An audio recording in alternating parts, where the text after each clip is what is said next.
uyu mutima wo kwikunda, umutima wo gukunda impiya, umutima wo kwirarira, kwirarira se ntabwo mubyumva hirya no hino, abafite amavuta ya gatanu, abantu basizwe, abantu b'ibitangaza, abantu bafite amatitre arenze nayo Yesu atigeze, bo barayafite. Hari inzego z'ibyubahiro hano muri iyi si, abantu birarira bashingiye ku byo banyaza abantu, nduzi ko ari ukubanyaga, byo babakujemo uburiganya. Ari ugasanga umuntu arirarira, ndi doctor, narize, ufite PhD zingahe, yewe ndi umuntu maze ubu ngubu mumbona aha ngaha nari maze iminsi 7 ku musozi, iminsi 7 ndi imbere y'Uwiteka, ndi imbere y'Imana. Imana isiza amavuta, insigiye kugira ngo mfashe abantu. Ibintu nk'ibyo ngibyo ntabwo mubyumva hirya no hino ku maradiyo, ku mateleviziyo, hari igihe mutabyumva. Kwirarira, uyu mwuka wo kwirarira ntabwo utandukana nuko kwikunda, nuko gukunda impiya. Kwirarira bigomba kujyana. Jewe kwanza aho bukera ndagura indege. Nugura indege bigende bite?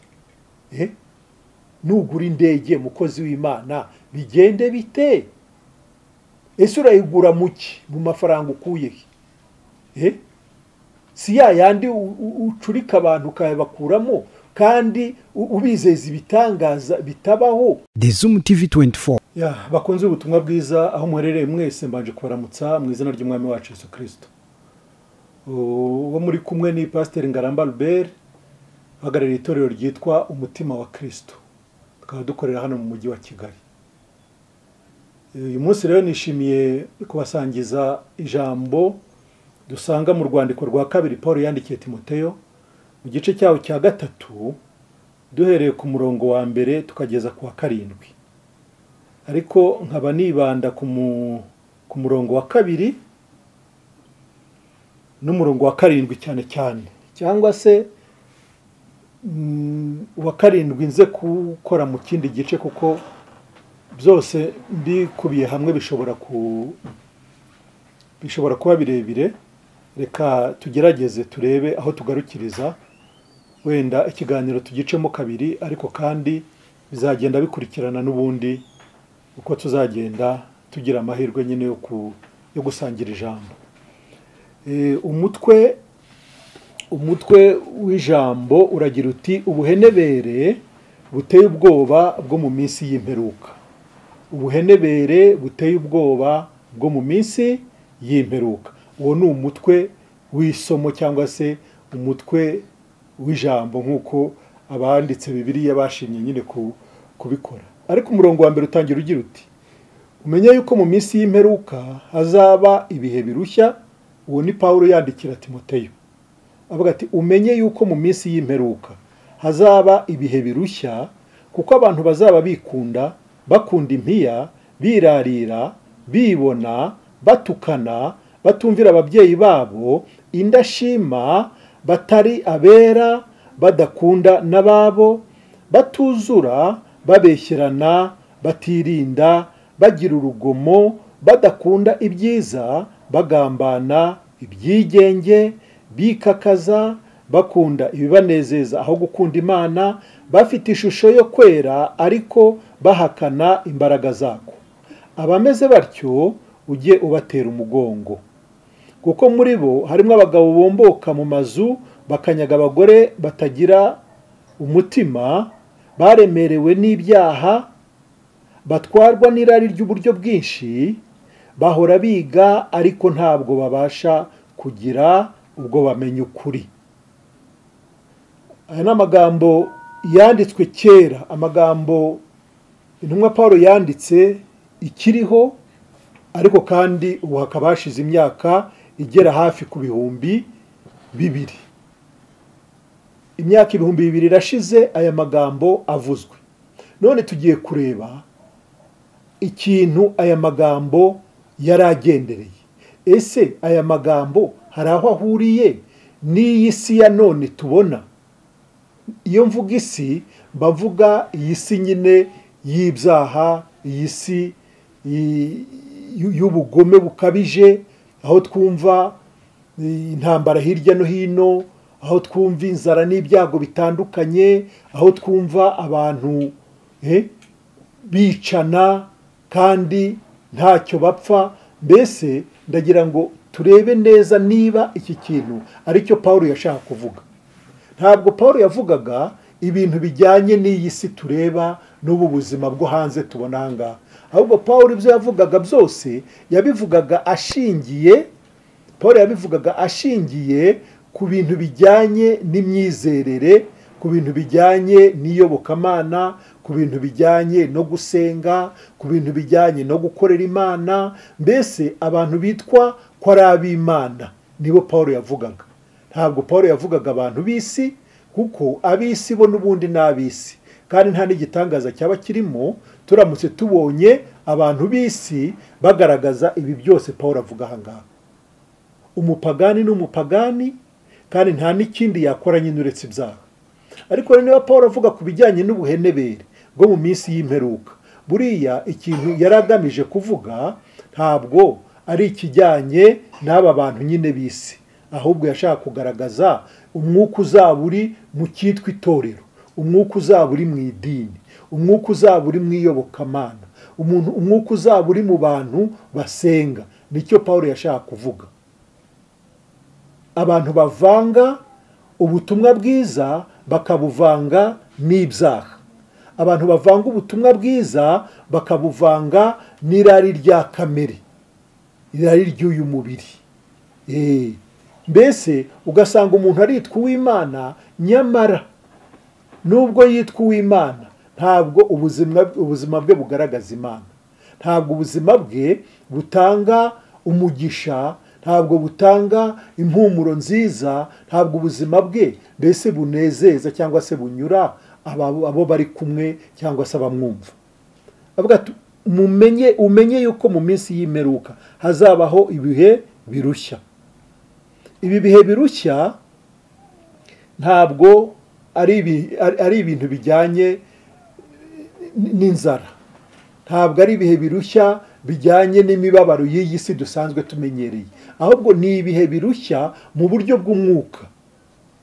Kuko ntabwo ijambo ry'Imana ryandikiwe abanyamubiri, iri jambo ry'Imana ryandikiwe abanyamwuka, kuko ijambo ry'Imana ubwaryo ni umwuka, kandi umwuka niwo nyine utanga ubugingo. Umwuka niwo Imana yibandaho, kandi niba Imana yibanze ku mwuka,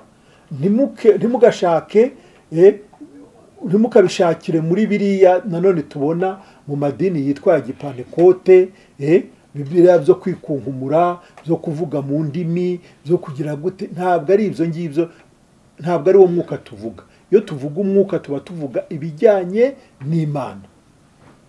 Hazabaho ibihe bigoye mu buryo bw'umwuka, kuko hari abantu dukunze kwita inzirakarengane. Abo bantu twita inzirakarengane ni abantu baba bafite umutima ushaka Imana, abantu bakunda Imana, abantu bashaka Imana, ariko kandi bakaba bashobora kuyobywa n'abantu buzuye irari ryabo, abantu badashaka ibyiza, abantu mbese bafite kwikunda muri bo nk'uko tubisomye aha ngaha, ngo kuko abantu bazaba bikunda. Aho ni ku murongo wa 2, ngo kuko abantu bazaba bikunda. Urumva rero, niba inzirakarengane ihuye n'umuvugabutumwa cyangwa n'uwitwa umukozi w'Imana wuzuye kwikunda, urumva uyu mwana w'Imana azahura n'ibihe bigoye. Ibihe bizamugora kubera yuko uyu mukozi witwa w'Imana kandi yuzuye irari, yuzuye kwikunda, byanga bikunda hari ikintu azamukuramo. Nyamara si ukukimukuramo gusa, ahubwo azanamunaniza. Kuko turababona benshi barara rwantambi, benshi barara mu myobo, barara mu muvumo, barara mu mazi, barara ku misozi. Ntugira ngo buriya baba bagiyeyo gutyo gusa, baba bagiyeyo bafite impamvu ibajyanyeyo. Hari ibyo baba bashaka byo kubafasha mu buryo bw'umwuka, kuko si bose bagenda bagiye gushaka iby'umubiri. hari abantu bitwa inzirakarengane cyangwa twita inzirakarengane bafite gushaka imana koko mu mitima yabo, ariko bahura na ba bandi buzuye irari, buzuye kwikunda.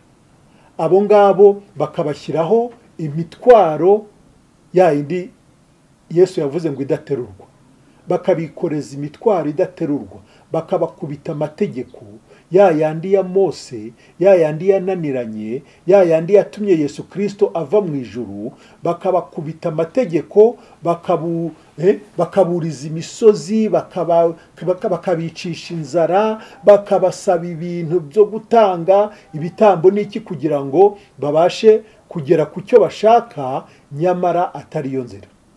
Urumva rero abo Paulo yavugaga ni abangaba nyine bo mu minsi y'imperuka, kandi bitwa abakozi b'Imana, nyamara ari abakozi b'inda zabo.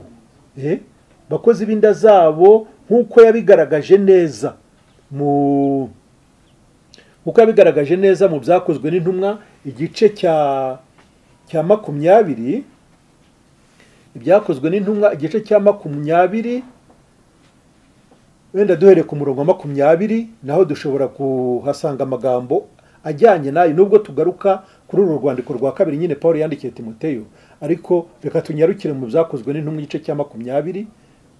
Duhere ku murongo wa 20, haragira hati: kandi muzi yuko ari nta jambo ribafitiye akamaro nikenze kubabwira cyangwa kubigishiriza imbere ya rubanda no mu ngo zanyu rumwe na rumwe.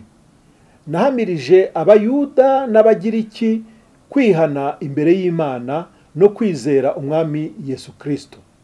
None dore ngiye i Yerusalemu mboshywe mu mutima, ibizambaho ngezeyo simbizi, keretse yuko Umwuka Wera ampamiriza mu midugudu yose yuko ingoyi n'imibabaro bintegerejeyo. Ariko sinita ku bugingo bwanjye ngo nibwire ko ari ubw'igiciro kuri jye, kuko nkwiriye kurangiza urugendo rwanjye n'umurimo nahawe n'Umwami Yesu wo guhamya ubutumwa bwiza bw'ubuntu bw'Imana. None dore nzi yuko mutazongera kumbona abo nanyuzemo mwese babwiriza iby'ubwami bw'Imana. Nicyo gituma mbahamiriza uyu munsi yuko amaraso ya bose atandiho, kuko ntikenze mbabwira iby'Imana yagambiriye byose. Mwirinde ubwanyu, hani ku murongo wa 28, ati mwirinde ubwanyu, murinde n'umukumbi wose Umwuka Wera yabashyiriyeho kuba abarinzi, kugira ngo muragire itorero ry'Imana iryo yaguze amaraso yayo.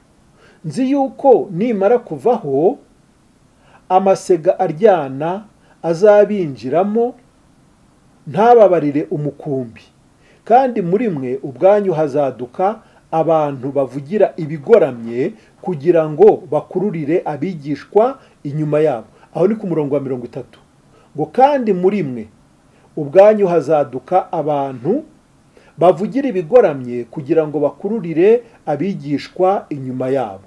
Nuko rero mube maso, mwibuke yuko namaze imyaka 3 ndahwema ku manywa na nijoro guhugura umuntu wese muri mwe ndira, kandi none mbaragije Imana n'ijambo ry'ubuntu bwayo no kubahana ibiragwa n'abejejwe bose.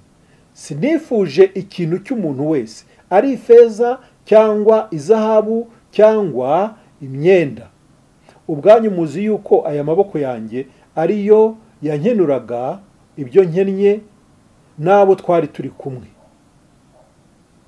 Nababereye icyitegererezo muri byose, yuko ariko namwe mukwiriye gukora imirimo ngo mubone uko mufasha abadakomeye, no kwibuka amagambo Umwami Yesu yavuze ati: gutanga guhesha umugisha kuruta guhabwa.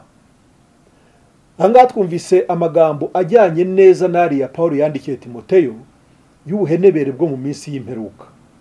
Ku murongo wa 28 avuga ati: mwirinde ubwanyu, murinde n'umukumbi wose Umwuka Wera yabashyiriyeho kuba abarinzi, kugira ngo muragire itorero ry'Imana iryo yaguze amaraso yayo. nzi yuko nimara kuvaho amasega aryana azabinjiramo ntababarire umukumbi. Amasega aryana azabinjiramo ntababarire umukumbi. Kandi muri mwe ubwanyu hazaduka abantu bavugira ibigoramye kugira ngo bakururire abigishwa inyuma yabo. Turetse amasega aryana ashobora guturuka hanze, ariko noneho hari n'abashobora kuva muri twe, mu bo twita bene data, mu bo dusangiye umurimo, mu bo dusangiye kwizera. Reka mbivuge niyo nyine ko ni ibintu byo mu kivunge n'ibintu bya rusange. Buri itorero iri rigaragara biragoye kugira ngo uzabone itorero ryuzuyemo abera gusa, babandi nyine bavutse ubwa kabiri, babandi buzuye umwuka, babandi bahuje umutima n'inama. Biragoye cyane tukiri muri uyu mubiri, tugiteranira muri aya mazu tubona. Biragoye kugira ngo uzabone abantu bose ari bamwe. Byanga bikunda hagomba kuba harimo abantu bivanze. Hari abaza gutata umudendezo ko si twebwe gusa. No mu gihe cy'intumwa Pawulo, icyo kintu Pawulo yakunze kukivuga ati byatewe na bene data b'ibinyoma, babandi baseseye muri twe rwihereranwa, bazanywe no gutata umudendezo wacu. Urumva ibyo byabayeho kuva kera, ariko noneho mu minsi y'imperuka ho ni ibindi bindi. Ibi tuzabibona gahoro gahoro uko tuzagenda dukorana ibiganiro. Rwose muzabona ibintu bitandukanye bitigeze bibaho, nubwo ibibi byabayeho kuva kera, ariko mu minsi y'imperuka ho rwose nk'uko Pawulo yabivuze ni ibintu biteye ubwoba cyane. Ati muri mu bwanyu hazaduka abantu bavugira ibigoramye kugira ngo bakururire abigishwa inyuma yabo. Si igitangaza rero yuko ibi bigoramye bishobora kuba biva no muri Bibiliya. Umuntu akagufungurira Bibiliya, kumbi yiboneye icyanditswe ari bwifashishe kugira ngo kimugeze ku nyungu ze, ku cyo ashaka. Noneho ijambo ry'Imana karigoreka ariganisha nyine kuri cya kindi kimwungura we. Urumva ko uwo nguwo nta wundi aba yitayeho, ni wa mwuka wo kwikunda. Uwo niwo Pawulo yahanuye, ubuhenebere bukabije bwo mu minsi y'imperuka. Dusubire handi muri rwa rwandiko Pawulo yandikiye Timoteyo, urwandiko rwa 2 igice cya 3 ku murongo wa 2. Ati kuko abantu bazaba bikunda, bakunda impiya. Abantu bikunda. Urumva kwikunda bijyana n'ubundi no gukunda impiya. Kuko niba wikunda n'impiya rurajyana. Impiya rero kugira ngo uzigereho ushobora gukoresha inzira izo arizo zose kugira ngo uzigereho. Ntabwo wita ku kibazo cya mugenzi wawe, ntabwo wita ngo ku bunyangamugayo, mbese ntacyo witaho. Kugira ngo ugere ku nyungu zawe, kugira ngo ugere ku iryo faranga, kugira ngo ugere ku mpiya, ubasha gukoresha ibintu byose bishoboka. Wabeshya ibyo ntacyo bikubwiye, wariganya ntacyo bikubwiye, yewe no kuba wakwica umuntu kugira ngo uzigereho nabwo wamwica. Umuntu wuzuye umutima wo kwikunda ntacyo adashobora gukora kugira ngo agere ku bimwungura cyangwa se ku bijyanye n'irari rye. Ibi byose rero Pawulo yarabihanuye mu minsi y'imperuka. Ibi rero tugiye tubivuga, yewe twatanga ingero bukira bugacya, ingero z'abantu bavugira ibigoramye kugira ngo bikururire abantu inyuma yabo. Kandi gukurura abantu inyuma yabo ntugire ngo kugira ngo bagire ikindi babamarira, ahubwo no kugira ngo bagire icyo babakuramo ahubwo. Urumva uyu mutima wo kwikunda, uyu mwuka wo mu minsi y'imperuka, umwuka uvugwa mu bitwa abantu b'Imana, umwuka uvugwa mu bitwa abantu basenga, umwuka uvugwa mu itorero, kandi itorero rya Kristo. Ibi bintu biteye ubwoba, biteye ubwoba. Uko tubivuze muri rusange byasa naho nta gaciro bifite, kuko n'ubundi isi irangiritse. Isi irangiritse, ubugome n'ibibi ni byinshi mu isi. Ariko noneho ikibazo ni uko ibi bintu byagaragara ko bivugwa mu bitwa b'Imana, mu bitwa abakristo. ibintu byakagombye kuba bikorerwa mu isi noneho bigakorerwa mu itorero. Urumva icyo nicyo gitangaza kirimo. Naho ubundi ibibazo mu isi ho bizabaho kandi ububi buzahora bwiyongera kugeza Yesu Kristo agarutse. Ariko ikibazo noneho nuko ubuhanuzi bugiye gusohorera mu cyitwa umurimo w'Imana cyangwa se mu cyitwa itorero cyangwa mu cyitwa abantu b'Imana. Uyu mutima wo kwikunda, umutima wo gukunda impiya, umutima wo kwirarira, kwirarira se ntabwo mubyumva hirya no hino.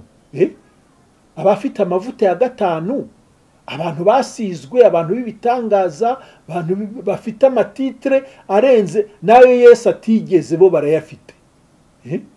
Hari inzego z'ibyubahiro hano muri iyi si.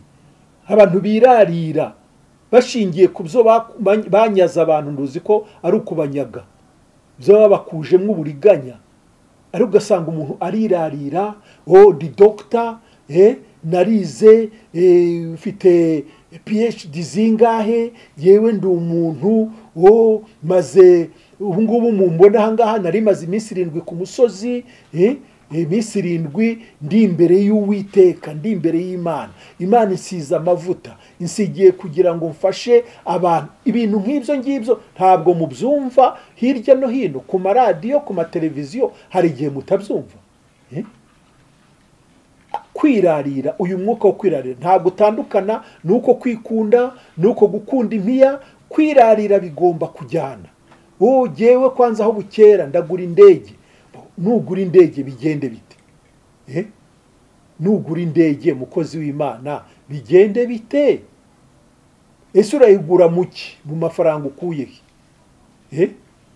Si yandi ucurika abantu ukayabakuramo kandi ubizeza ibitangaza bitabaho. Pawulo twabonye mu rwandiko,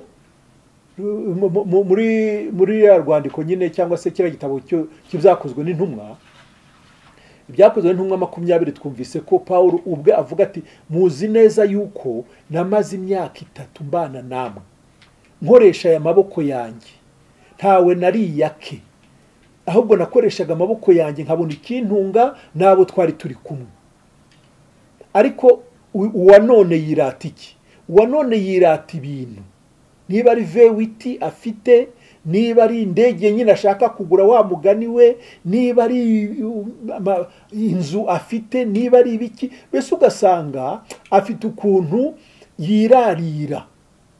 Niwe muhanuzi ukomeye, nta wundi umeze nkawe, niwe ntumwa iruta izindi, niwe bishop ukomeye, niwe patriarche. Bese bafite ibintu bavuga kuko nawe wabigereranya n'ibyanditswe mu buhanuzi, ugasanga neza neza n'ubuhanuzi bugenda busohora. Abantu bibona, abantu batukana, batumvira ababyeyi babo, indashima, batarabera, ngo badakundana babo, batuzura, babeshyerana. Ariko uzi kwitwa umukozi w'Imana, uzi kwitwa umukozi w'Imana, uvuga ubutumwa bwitwa bwiza, ariko mu by'ukuri atari ubutumwa bwiza uvuga, ahubwo ari itiku, ukivugira amatiku gusa. Yewe ntube watinya no kubeshyera mugenzi wawe kugira ngo abari bamuri inyuma wenda bamuveho bagukurikire wowe. Ibi byose byarahanuwe. Uyu mwuka uva hehe? Uyu mwuka uva he? Ngo badakundana babo, batuzura, babeshyerana, batirinda, bagira urugomo, badakunda ibyiza, bagambana. Akagambane. Ukugamba, uragambanira mwene so, uragambanira undi mukozi w'Imana mugenzi wawe, ariko ubundi mugambana ngo bigende bite? Umurimo si uwanyu, ntabwo ari mwebwe ba nyir'umurimo. Umurimo ufite nyirawo. Murapfa umurimo utari uwanyu gute?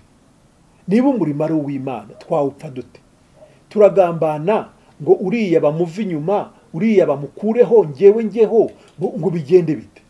Mu murimo wawe, mu murimo wa so, mu murimo wa sogokuru, mu murimo wandi. Kutamenya itorero rya Kristo, kutamenya umurimo twahamagariwe gukora, niho haturuka ibi byose bishingiye ku ntambara zivugwa mu matorero hirya no hino. Ngo bafite ishusho yo kwera ariko bahakana imbaraga zako. Abameze batyo ujye ubatera umugongo. Bafite ishusho yo kwera ariko bahakana imbaraga zako. Ubundi imbaraga zo kwera ni ubuntu bw'Imana. Imbaraga zo kwera ni ubuntu bw'Imana. Abantu rero ngo bagaragara nk'abera, bagenda bomboka, bambara ukuntu, bavuga ukuntu, bagira bate, ariko ikizakubwira yuko ibi byose ari byo bigira ni uko bazahakana imbaraga zo kwera. Nyamara imbaraga zo kwera ni ubuntu bw'Imana, kuko ubwo buntu bw'Imana nibwo bwaduhesheje kuba abera. Ntabwo turabera kubera yuko tutabeshya, tutiba, tudasambana, tutagira duti. Si cyo gituma turabera. Twarejejwe kandi twejejwe n'Imana. Abaheburayo igice cya 10 umurongo wa 10 yatubwira neza ngo uko gushaka kw'Imana niko kwatumye twezwa. Niba gushaka kw'Imana niko kwatumye twezwa, niba tutarejejwe kubera yuko twagiye kanyarira, niba tutarejejwe kubera ko twagiye Samatare, cyangwa tutagiye mu buvumo bw'aha n'aha, tutagiye mu mazi, niba tutarejejwe kubera ko twatuye twavuze amagambo menshi, ibi bintu niba ari ubushake bw'Imana, niba ari ugushaka kw'Imana kwatumye twezwa, ubwo koko utemera ubuntu bw'Imana yavuga ko ari uwera gute? Ngo bafite ishusho yo kwera ariko bahakana imbaraga zako. Ishusho yo kwera bafite nishingiye ku mategeko, kandi amategeko ntabwo yigeze ahindura umuntu uwera kuva isi yaremwa kugeza ubwo izarangira. Amategeko ni amategeko yari abereyeho kugira ngo akanwa kose kazibwe, abantu bose batsindirwe n'urubanza imbere y'Imana. Niko Pawulo abivuga mu rwandiko yandikiye Abiroma igice cya 3. Urwandiko Pawulo yandikiye Abiroma igice cya 3 duhereye ku murongo wa 19. Wumva ukuntu amagambo asobanutse, ariko kandi ubugome ntibubure nanone kwiyongera mu cyitwa itorero, cyangwa se mu cyitwa umurimo w'Imana, cyangwa se mu cyitwa abakristo. Birababaje. Ku murongo wa 19, Abaroma 3:19 ajya gutuzi yuko iby'amategeko avuga byose abibwira abatwarwa nayo, kugira ngo akanwa kose kazibwe, kandi abari mu isi bose batsindirwe n'urubanza imbere y'Imana, kuko imbere yayo ari nta muntu uzatsindishirizwa n'imirimo itegetswe n'amategeko, kuko amategeko ari yamenyekanisha icyaha. Urumva ko amategeko ataziye kugira ngo ahindure abantu abera. Ntabwo amategeko yaziye kugira ngo ahindure abantu abakiranutsi. Kristo niwe gukiranuka kwacu. Imana yaduhaye Kristo kugira ngo atubere gukiranuka. Ni uwo nguwo, niwe gukiranuka kwacu. Nyamara si ugukiranuka gusa, ahubwo ni nawe waduhindukiye ubwenge buva ku Mana. Niwe waduhindukiye ubwenge buva ku Mana. Nihuta ndangize, ndabona iminota, nafashe iminota miremire kandi shaka kugicamo. Umurongo wa 30 w'igice cya mbere cy'urwandiko rwa mbere Pawulo yandikiye Abikorinto, ngo niyo ibaha kuba muri Kristo Yesu, waduhindukiye ubwenge buva ku Mana no gukiranuka no kwezwa no gucungurwa, kugira ngo bibe nk'uko byanditswe ngo uwirata yirate Uwiteka. Urumva uwo Kristo niwe waduhindukiye gukiranuka, niwe waduhindukiye kwezwa, niwe waduhindukiye gucungurwa. Uwo nguwo niwe buntu bw'Imana. Ngo kuko Imana yakunze abari mu isi cyane, nizo zatumye itanga umwana wawe w'ikinege kugira ngo umwizera wese atarimbuka, ahubwo ahabwe ubugingo buhoraho. Agakiza ni impano y'Imana. Ntabwo twakijijwe kuko twubahirije amategeko, ahubwo twakijijwe n'ubuntu kubwo kwizera. Ni impano y'Imana rero, ntabwo biva kuri twe. Abangaba rero ngo bafite ishusho yo kwera ariko kandi bagahakana imbaraga zako, abangaba nibo babandi usanga barwana n'icyitwa ubuntu bw'Imana, ngo ntibazi ubuntu bw'Imana icyo ari cyo. Reka mbengarukirije aha ngaha, wenda tuzakomeza tuvuga kuri ubwo buntu bw'Imana, maze turebe n'abangaba, tureba abangaba bafite ishusho yo kwera, uburyo bahora biga ngo ariko ntibazageraho bagera ku kumenya ukuri. Aho niho tuzahera ubutaha. Imana ibagirire neza rero, turacyari kumwe. Bye bye bye. Nawe utarakanda subscribe, kanda ku kamenyetso k'umutuku kanditseho subscribe kugira ngo uzajye ubona n'izindi video zitandukanye utasanga ahandi. Turabakunda.